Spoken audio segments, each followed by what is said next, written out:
ఓం అస్మద్గురుభ్యో నమః. శ్రీరంగసింహగిరిదేశికపాదసేవ ప్రాప్తాఖిలద్రవిడవేదరహస్యజాతం శ్రీగౌతమాన్వయజమాశ్రితభాగధేయం గోపాలదేశికమహం శరణం ప్రపద్యే. కౌశికాన్వయసంజాతం వెంకటార్యతనోభవం వేదాంతాచార్య సత్శిష్యం ఉడయవర్లుమహం భజే. శ్రీమద్వెంకటరంగార్య శిష్యం సత్శిష్యసేవదిం శ్రీలక్ష్మణార్య విబుధం సంశ్రయే దేవి దీప్తయే. ఓం అస్మద్గురుభ్యో నమః. జై శ్రీమన్నారాయణ. భాగవత గోష్ఠికి దాసోహాలు సమర్పిస్తూ మనం తిరువాయిమజి దివ్య ప్రబంధంలో 4వ పదిలో 6వ తిరువాయిమజిలో ఇవాళ ఫలశ్రుతి పాసురంలోకి ప్రవేశించాం. ప్రతి తిరువాయిమజిలో కూడా 10 పాసురాలు చెప్పిన తర్వాత 11వ పాసురంలో ఈ 10 పాసురాలు చదవడం వల్ల కలిగేటువంటి ఫలాన్ని మనకి చెప్తారు. దానికి ఫలశ్రుతి అనేటువంటి పేరు అన్నమాట. దీన్ని అయిన తర్వాత మనం దీన్ని ఈ 11 పాసురాల సారాన్ని 3 మహానుభావులు వారి వారి యొక్క రచనలలో ద్రవిడోపనిషత్ సంగతి కానీ, అజగయ్య మన వాళ్ళ జయ్యర్ కానీ, మన వాళ్ళ మహాములు కానీ వీరందరూ కూడా 3 రకాలుగా అందించారు. దాన్ని మనం ఒక భాగంగా చెప్పుకుంటూ వస్తున్నాము. ఇలాగా ఇవాళ 11వ పాసురంలో ఫలశ్రుతిలో ప్రవేశించాం. தொழுது ஆடி தூமணி வண்ணனுக்கு ஆள் செய்து நோய் தேரந்த வழுவாத தொல்புகழ் வன்குருகூர் சடகோபன் சொல் வழுவாத ஆயிரத்துள் இவை 10 வெறிகளும் தொழுது ஆடி பாட వల్లార్ దుఃఖశీలమిలర్గళే. చాలా అందమైనటువంటి ఫలితాన్ని చెప్తున్నారు. ప్రయోజనం అనుద్దేశ్య నా మందోపి ప్రవర్తతే అని. ఏదైనా ఏమండి చదవండి అంటున్నారు, చదివితే నాకేమిటి లాభం? ఇది కదండి మనం అడిగే ప్రశ్న. ఏ పని చేసినా మనకి ఏదో ఒక ఫలితం కనపడాలి, లేకపోతే చెయ్యబుద్ధి అవ్వదు. అలాగే స్తోత్ర వాంగ్మయంలో కూడా ఏ స్తోత్రం చదివినా దానికి తగినటువంటి ఫలితం ఆ చివరి శ్లోకాల్లో మనకి ఇస్తూ ఉంటారండి. పంచాయుధ స్తోత్రం చదివామనుకోండి, జలే రక్షతు వారాహ, స్థలే రక్షతు వామన, అటవ్యాం నారసింహశ్చ, సర్వతప్పాతు కేశవ. ఎక్కడున్నా సరే మీకు పరమాత్మ ఆ పంచాయుధ స్తోత్ర శ్రవణం చేత మనని రక్షింపచేస్తాడు. అలా ప్రతిదానికి ఇదే కాదండి. ఒక రామాయణానికి ఫలితం ఏంటి? సహస్రనామం చదివితే ఏమిటండి లాభం? రోగార్తో ముచ్యతే రోగాత్ బద్ధో ముచ్చేత బంధన. ఎన్ని లాభాలు చెప్పారండి? కొన్ని 100 లాభాలు చెప్పారు. అలాగా ఈ తిరువాయిమజి చదివితే నిజంగా ఎంత ప్రత్యక్షమైనటువంటి ఉదాహరణలు కనిపిస్తాయోనండి. ఆజియజా చదివితే జయాలే జయాలు, జయాలే జయాలు. ఒక కార్యం కావాలి అనుకుని మనం దాన్ని 11 రోజులు పారాయణ చేస్తే అది దాని ఫలితాన్ని ఇస్తోందండి. అంత ఫలితాన్ని ఇచ్చేటువంటి తిరువాయిమజి అని ఏ 10కి ఆ 10లోనే మనకి చెప్తున్నారు. ఈ 11వ పాసురాన్ని అనుసంధానం చేసుకుందాం. దీని యొక్క ప్రతిపదార్థాన్ని తెలుసుకుందాం ఇప్పుడు. తొజుదు నిన్నటి పాసురంలో ఏం చెప్పుకున్నాం? త్రికరణ శుద్ధితో ధ్యానించండి. అది మనస్సులో ధ్యానం, నోటితో వాక్కు, చేతులతో నమస్కారం, నాట్యం ఏదో ఒకటి. మొత్తానికి తూమణి వన్ననకు రత్నం లాంటి కాంతి. స్వామి యొక్క శరీరం దివ్యకాంతి, సామాన్యమైన కాంతి కాదండి. ఆల్ సైడ్ అలా కైంకర్యం చేసి నోయ్ తీరంద వ్యాధి తీరిన వారు. ఇది చదివితే రోగాలు పోతాయి. ఎంత విశ్వాసంతో చెప్తున్నారు. చదివి చూడండి కావాలంటే మీరు అంటున్నారనమాట. వయువాద తొల్పుగళ్, నాశనం లేని కీర్తి. నమ్మాళ్ళవార్ల యొక్క కీర్తి అజరామరంగా కాలతత్వం ఉన్నంత వరకు ఉండిపోతుంది. అలాంటి నమ్మాళ్ళవార్లు చెప్పిన వన్కురుహూర్ సడగోపన్, తిరుక్కురుగూరికి స్వామి అయినటువంటి నమ్మాళ్ళవార్లు సొల్ వజువాద లక్షణంలో ఏ తక్కువ లేదండి. పక్కగా శాస్త్ర ప్రకారం, ఛందస్సు ప్రకారం ఏ ఛందస్సుకు ఎన్ని అక్షరాలు ఉన్నాయి, ఏ పదాలు ఉన్నాయి, ఉండాలి, ఏ యతి ఉండాలి, ఏ ప్రాస ఉండాలి, ఇలాంటివన్నీ కూడా ఆయిరత్తుల్ ఆ 1000 పాసురాలలో వెరిగల్ ఇతర దేవతలు పనికిరారు అని చెప్పినటువంటి ఇవై 10 ఈ 10 పాసురాలని తొజుదు ఆడి ఆశ్రయించి నాట్యం చేసి పాడవల్లార్ త్రికరణాలు వచ్చేసాయండి. ధ్యానించి పలికి నాట్యం చేసి చేసినటువంటి వాళ్ళు దుఃఖమిల శీలర్గళే దుఃఖం లేని వారు అవుతారు. అంటే ఏ దుఃఖాలు రావు. ఈ 10ని గనక మనం తలుచుకున్నాము అంటే ఏ దుఃఖాలు మనకి రావు అనేటువంటి దాన్ని మనకి ధైర్యంగా చెప్తున్నారు. అది చేసి చూసి అవునా కాదా అని మనం నెరవేర్చుకోవాలి. ఇలా అన్నారు నమ్మాళ్ళ వాళ్ళు. మనం ఈ 10ని ఇలా పారాయణ చేద్దాం, నిజంగా నాకు దుఃఖం రాకుండా ఉంటుందా లేదా అంటే ఒక ఛాలెంజ్, సమాజానికి ఛాలెంజ్ ఇచ్చారండి. దాన్ని మనం తెలుసుకోవాలి అంటున్నారనమాట. మరి 7 వ్యాఖ్యానాల్లో ఏమంటారో చూడండి. 221వ పేజీలో 7 వ్యాఖ్యానాల్లో నిగమత్తిల్ చివరిగా ఈ తిరువాయ్మజియై సహృదయమాగాభ్యసిక్క వల్లార్ చిన్న పదం వేశారు, పెద్ద అర్థం. హృదయపూర్వకంగా చదవండి. ఊరికే నాలుక చివరి నుంచి అడలలా అని అనేస్తే ఫలితం రాదు. విశ్వాసంతో చదవాలి. తాం పెరిందు పట్ట వ్యసనం పడాదే. ఆళ్వార్లు ఇంతవరకు దైవానికి దూరమై ఎంత దుఃఖం పడ్డారో ఆ దుఃఖము చదివిన వారికి రాదు. ఫలత్తిలే అన్వయి పరంగిరార్ ఫలంలో వాటా తీసేసుకుంటారు, అంటే మంచి ఫలితం కనిపిస్తుంది అని చెప్తున్నారు. తొజిదాడి తోమణి వண்ணను కాட்ச ఇది నోయ్ తీరంద ఎంద దుఃఖం అమ్మంగియంగాళ్ పణిక్కుంబడి. అమ్మంగియంగాళ్ళు అని చెప్పి ఒక మహానుభావులు ఆయన ఏం చెప్పారంటే ఈ పాసురంకి వ్యాఖ్యానం చెప్పేటప్పుడు అందంగా పదస్వారస్యం, ఈ పదాలు ఎందుకు ఇలా రాశారంటే అని అందంగా చెప్పేవారటండి. ఏమని మోహిత్తవళల్ అల్పమాశ్వసిత్తవారే మోర్ కుజంబు కుడిత్తాళ్ தரித்தாள் கண் விழித்தாள் வார்த்தை சொன்னாள் என்பர்களிరే అది పోలే కాణుం என்று. ఎవరికైనా ఒకడికి జబ్బు పడ్డాడండి, ఓ 30 లంకణాలు చేశాడండి. వాడికి ఏదైనా పెడితే నోట్లో పోస్తే మింగడానికి కూడా శక్తి లేకుండా ఉన్నాడండి. అలాంటి వాడి దగ్గరికి వచ్చి కొంచెం ఇవాళ కొంచెం మజ్జిగ తేట పొయ్యండి అంటారు డాక్టర్ గారు. కాస్త ఉప్పు వేసో అన్నం పిసుకో రసం ఏదో 2 చెంచాలు అలా పోసారనుకోండి, వాడు గుటకేస్తాడు. మోరు కుజంబు కుడిత్తాళ్ ఏమండోయ్ గుటక వేశాడండోయ్, తాగుతున్నాడండోయ్ అంటారు చుట్టూ వాళ్ళు.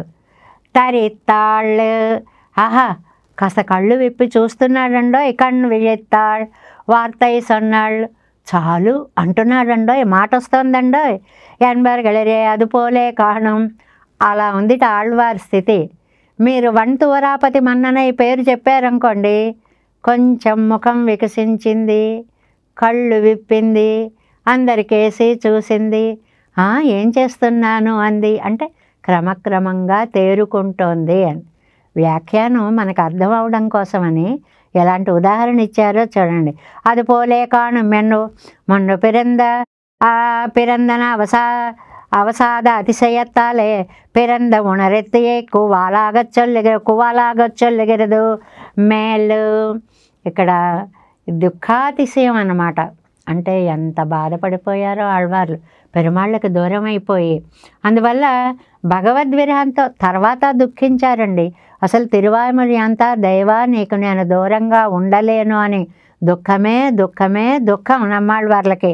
అయినా ఉణరం దుఃఖు ఇప్పుడు వెండుమళవేయిరే పిరందదు. కాస్త బాధ తీరాక వేరు, అసలు స్పృహ లేకుండా ఉండడం వేరు. కొంచెం బాధ తీరుతోంది అని చెప్పడం అనమాట. తోజిది ఇత్యాది తోజితానం వరిందళల్ కాణం భగవత్ ప్రభావం. విచిత్రం ఏంటంటే ఆ చెలికి కూడా తెలియదు, ఈ పేరు చెప్పగానే ఈవిడ ఇంతలా రియాక్ట్ అయిపోతుందని అన్నావిడికి కూడా తెలియదు. అంత పనిచేసింది ఆ వైద్యం. నిజంగా డాక్టర్లు చెప్తారు, ఇది వేస్తాము మంచి చెడు 2 చెప్తారండి. 1 గంటలో 105 జ్వరం వస్తుంది, కంగారు పడకండి అని చెప్పేవారండి. నిజంగా అలాగే 105 వచ్చేస్తుంది. 1 గంటలో మొత్తం చెమటలు పట్టేస్తాయి, కంగారు పడకండి అంటారండి. నిజంగా అలాగే అది భగవత్ ప్రభావం. అలాగే ఇక్కడ భగవన్ నామ ప్రభావం అంత గొప్పది. అవర్గళే ఎత్తుంగోళ్ ఎన్నాళే, కాబట్టి ఆయన స్తుతించండి స్తుతించండి అని చెప్తుంటే అదెల్లం వేండాదే తాన్ ఏత్తుంగోళ్ ఎన్న విదుతానే అమైంది ఇవళు ఉణరుగైక్. అది ఆ మాట చెప్తే చాలు, ఆ నామం అంటున్నారు అని వినపడితే చాలు, లోపల లోపల తెలివి తెప్పించేస్తోందిటండి, స్పృహలోకి వచ్చేస్తోందిట. భగవత్ ప్రభావం పురంబుళ్ళార్కు అరియవన్నాదవోపాది. బయట ఉన్న వాళ్ళకి పూర్తిగా తెలీదు ఇది ఇంత పని చేస్తోందని, వాళ్ళకు కూడా ఆశ్చర్యం అన్నమాట. ఉల్పుగుందారా ఎరిందార్గళాయుళ్ళవర్గళుక్కుం ఇవ్వళవు అన్నరియవండాదాయి కాణం ఇరుప్పదు. అదే ఇతర దేవతారాధనం చేయాలని బంధువులు ఉన్నారు కదండి చుట్టూ ఉన్నటువంటి వాళ్ళు, వాళ్ళు అలా వాళ్ళకి చెప్పేసరికి వాళ్ళు ఆశ్చర్యపోతున్నారు, చెప్పినావిడ ఆశ్చర్యపోతుంది, విన్నవాళ్ళు ఆశ్చర్యపోతున్నారు. అసలు ఆళ్వారి నాయకి ఆశ్చర్యపడిపోతూ స్పృహలోకి వస్తోంది. వజువాద తొల్పు జాగ్రదు అజ్ఞానద శైలం దేవతాంతర స్పర్శమం తదీయ స్పర్శమం సత్తయా వినాశహేతువాయ్. ఇదండి అసలైనటువంటి విషయం. దేవత అంతర ఆరాధన, ఇతర దేవతలను ఆరాధించడం, వారికి సంబంధించినటువంటి వస్తువులు ఇవి అజ్ఞాన దశలో స్పృహ లేనప్పుడు కూడా భరించలేరటండి ఆళ్వారి నాయిక. అది విశేషం ఇక్కడ అన్నమాట. ఇవన్నీ ఆళ్వారిని లోపల బాధ పెట్టేస్తున్నాయి. అంటే నేనున్నాను అంటే ఇవి నన్ను ఇలా బాధిస్తూనే ఉంటాయి అని లోపల ఆత్మ కుమిలిపోతోందిట. మనకి తెలియదండి. ఇప్పుడు ఒక పేషెంట్ ఉన్నారు, చివరి కాలము, వాళ్ళు 100 అనుకుంటూ ఉంటారు, మనకేమీ తెలియదు. వాళ్ళు అనుకోకుండా ఉండరండి, ఆత్మ బాధపడుతూనే ఉంటుంది, అన్నీ తెలుస్తూనే ఉంటాయి. మనకి చెప్పే శక్తి ఉండదు, మనకు అర్థం చేసుకునే శక్తి ఉండదు, ఇవి రెండు ఉండవన్నమాట. అలాగా ఇక్కడ అవ్వళ విలువం భగవన్నామం తదీయ స్పర్శమం సత్తయాధారకమం మాంబడియానా. అంటే ఎంత భాగవత స్పర్శే నా ప్రాణాలు నిలబడుతుంది, భగవన్నామమే నా ప్రాణాలు నిలబడుతుంది అని శ్రీ వైష్ణవ శ్రీయలే నెలైనింద్ర పుగజ్. ఆ వైష్ణవత్వం ముదిరి ఉన్నటువంటి వాళ్ళు ఎవరండి ఇక్కడ? ఆళ్వారు. ఆయనకు ఒక్కటే మందండి, భగవన్నామము, భగవదారాధనము, భగవత్ శ్రవణము, భగవత్ సంబంధ సేవ, అది అంతే తప్ప రెండవ జీవితం నమ్మాళ్వార్లకి తెలియదు. ఒరువన్ వైష్ణవనాగయ్యావదు అది சர்வேஸ்வரன் ரட்சகன் என்னொரு அவன் பக்கலிலே ஒரு வார்த்தை கேட்டுவிட்டு தேவதாந்தர ஸ்பர்శமும் ఉండాయిరుక వైష్ణవనాగ విరగిల్లయ్యిరే. ఎంత స్టేట్మెంట్ ఇచ్చారో చూడండి. మీకు ఎవరైతే శ్రీమన్నారాయణుడే రక్షకుడు అని నమ్మి ఉంటారో అది వైష్ణవత్వం అంటే, అది వైష్ణవ జాతి అంటే. భగవంతుణ్ణి మాత్రమే ఆశ్రయించిన వారే ఆ విశ్వాసం కలిగి ఉంటారు. మిగిలిన వారు వైష్ణవులు కాదు. వాళ్ళు వైష్ణవనాగా విరగిల్లయ్యిరే. వాళ్ళకి ఇంకొక ఉపాయం లేదు, ఇంకో దారి లేదు. ఆయన యొక్క పాదాలే మనకి శరణు అనేటువంటి మాటని ఇక్కడ చెప్తున్నారు.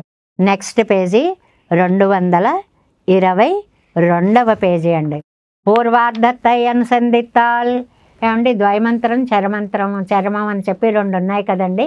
ఈ రెండిటిలో పూర్వార్ధాన్ని కనుక మనం అనుసంధానం చేశామంటే ఈ తలయ్యాలు ఒరు దూరం పునరుక్కవం ప్రాప్తి ఇల్లాదపడియా ఇరుక్కం. ఇంత పని చేయక్కర్లేదండి. ఏమిటి పూర్వార్ధం? ద్వయంలో కానీ చరమంలో కానీ శ్రీమన్నారాయణ చరణం శరణం ప్రపద్యే, అది ద్వయంలో అండి. సర్వధర్మాన్ పరిత్యజ్య మామేకం శరణం వ్రజ, ఇది చరమంలో. ఇది తెలుసుకుంటే ఏ మాత్రం మన ప్రయత్నం ఇంత కూడా అక్కర్లేదు. ఆ నమ్మకం పెట్టుకుని ఉంటే చాలు. ఉత్తరార్ధத்தை అనుసంధిత్తాల్, అది కాదండి. శ్రీమతే నారాయణాయ నమః సెకండ్ హాఫ్. అలాగే అహంత్వా సర్వపాపేభ్యో మోక్షయిష్యామి మా శుచః సెకండ్ హాఫ్. ఇళయ పెరుమాళై పోలే కన్ను ఉరంగవం విరగిల్లయ్యా ఇరుక్కం. నిద్ర ఆహారం లేకుండా కైంకర్యమే చేయాలా అనిపిస్తుంది సెకండ్ హాఫ్ వింటే. கஜுவதோர் காதல் ఉత్తార్కం ఉండో కణ్గళ్ తుంజుదల్ ఎన్నిరే ఇరుప్పదు. నిజంగా ఆయన్ని తలుచుకుని నమ్ముకున్న వాళ్ళకి కంటికి నిద్ర రమ్మన్నా రాదు అని చెప్తున్నారనమాట. స్వరూపమిదే అరిందాల్ స్వరూపానురూపమాన వృత్తం அதுக்கு விரோதையான அத்தை கார்கடை கொள்ளும் அதுவுమిల్లయ్యాగిల్ జ్ఞానం పెరందదిల్లయ్యాం ఇత్తనై ఏరే. మనకి మామూలుగా ఒక డౌట్ వస్తుందండి, దేవతాంతర స్పర్శని వదిలేయాలి అన్నారు, ఓకే వదిలేస్తాము. మరి భగవత్ ప్రాప్తికి ఆయనే ఉపాయం ఆయనే ఉపేయం అని నమ్ముకోవాలి కదండి. అది వైష్ణవత్వం. ఆయనే ఉపాయం అని నమ్మడం కూడా ఒక ఉపాయమే కదండి. మరి రోజు చేసేటువంటి నిత్య నైమిత్తిక కర్మలు చెయ్యాలా, దివ్య దేశాల్లో ఉండాలా, ఇవేం చెయ్యక్కర్లేదా, ఇవన్నీ ఉపాయాలు అయితే మళ్ళీ అదొక ప్రమాదమా అనుకుంటామేమో అని దానికి ఒక దారిని చూపిస్తున్నారు, సమస్యకు ఒక పరిష్కారాన్ని చూపిస్తున్నారు ఇక్కడ. ఏమని?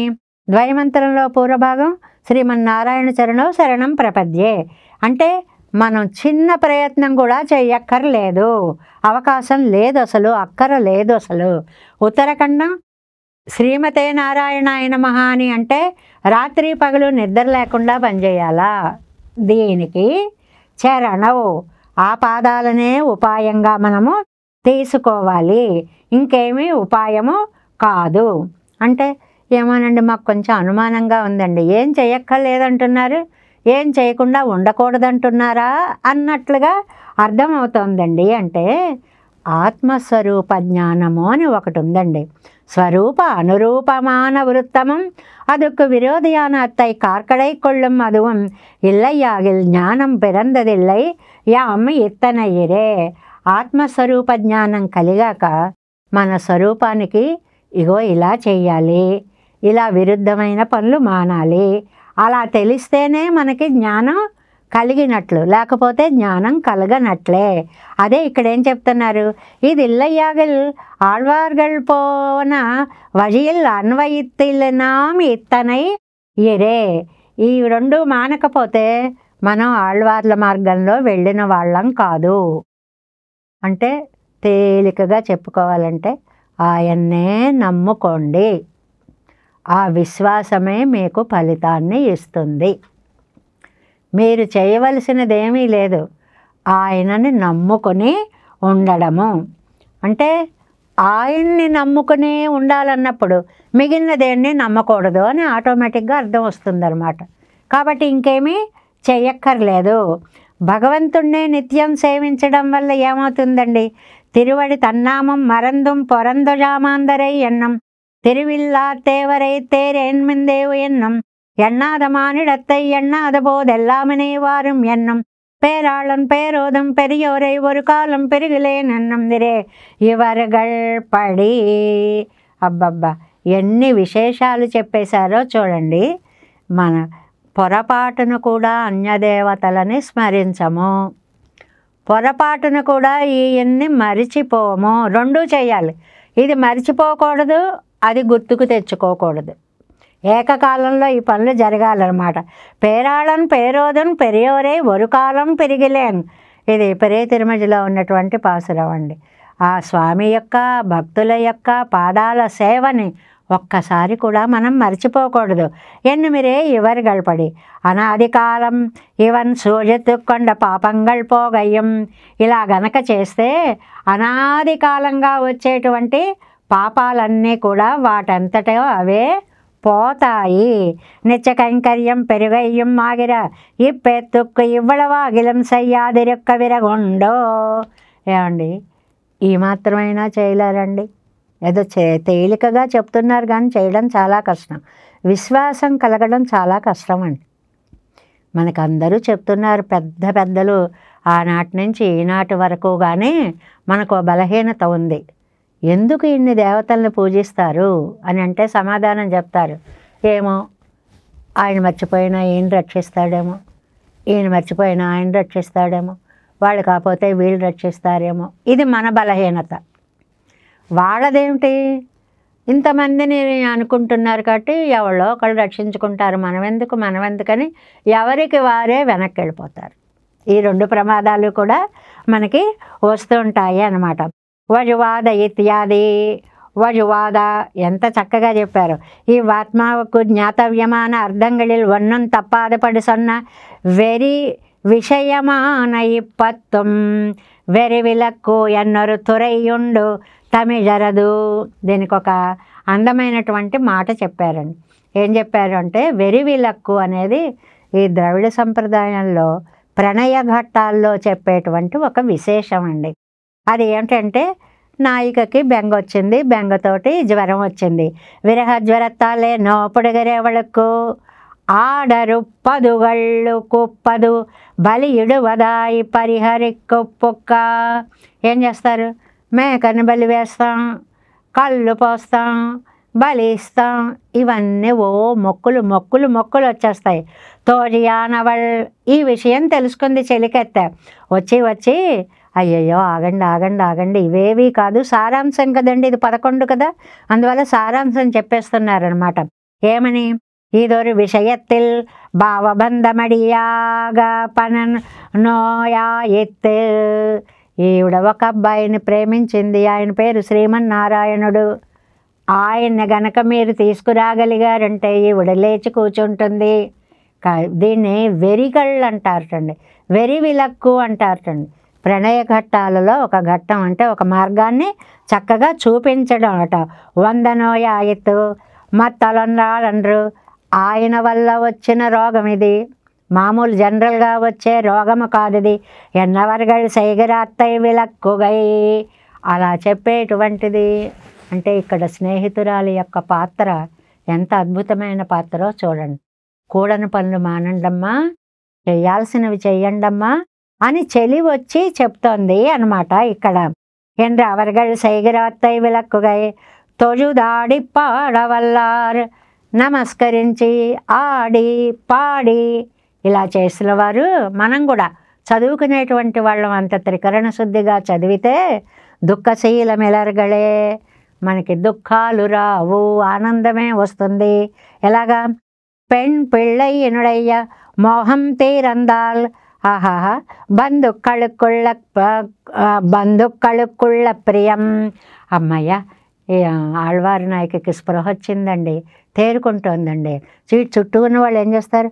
అదిగో అటు చూడండి, చేయి కదుపుతోంది, అదిగో కొంచెం కళ్ళు తెరుస్తోంది, మీరు ఇప్పుడు నోట్లో పోసింది గుటకేసింది, అదిగో కళ్ళు విప్పి చూసింది. ఇలా రన్నింగ్ కామెంటరీ ఇస్తుంటారు కదండి మనకి అంతా కూడాను. అంటే ఒక నామము ఒక భగవద్భక్తునిలో ఎంత ప్రేరణని, జీవన శక్తిని తీసుకువస్తుంది అని చెప్తున్నారు. ఇది కత్తార్ కుమ్మండు ఎన్నరెక్కరారా ఇత్తవరు. ఆవిడ ఎంత ఆనందం పొందిందో ఈ 10 పాసురాలు చదివే వాళ్ళు అంత ఆనందం పొందుతారు. ఎంత తేలిగ్గా ఉందండి ఇది.